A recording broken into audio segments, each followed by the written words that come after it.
In today's video, I'm going to teach you how to remove lag in CapCut. If your previews are stuttering or the timeline feels sluggish, follow along and we'll tune CapCut so it plays smoothly while you edit without lowering your final export quality. First, give the timeline a quick reset. Click once on any empty area of the timeline so nothing is selected. This clears out clip-specific options that can clutter the interface and accidentally override performance settings. Think of it as setting the stage before we make the key adjustments. Next, enable proxies for smoother editing. Look to the top right panel and click Modify. Open the Performance tab and check Enable Proxy. Then set the proxy resolution to the lowest option available, often 540p. Proxies are lighter, temporary versions of your clips. CapCut will use these smaller files only while you edit, which reduces strain on your system and keeps playback responsive.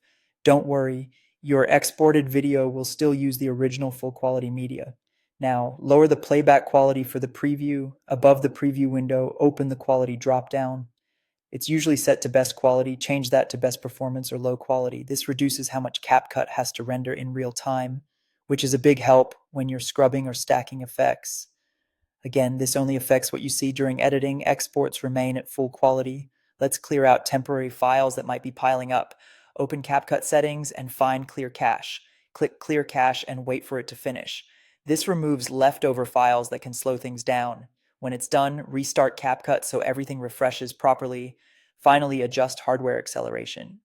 In Settings, go back to the Performance section. Locate Speed Up Hardware Encoding and Speed Up Hardware Decoding and try unchecking both. This shifts some processing from your graphics card to the CPU, which can resolve choppiness if your GPU drivers don't play nicely with CapCut. It's a simple toggle that can make a big difference on certain systems. After these changes, you should notice smoother playback, faster timeline scrubbing, and fewer freezes, even with larger projects or multiple layers. If you ever need more visual fidelity while previewing, you can temporarily bump the preview quality back up, then drop it again when you're ready to keep editing. That's it. If you found this tutorial helpful, don't forget to like the video and subscribe to the channel for more CapCut tips and tutorials.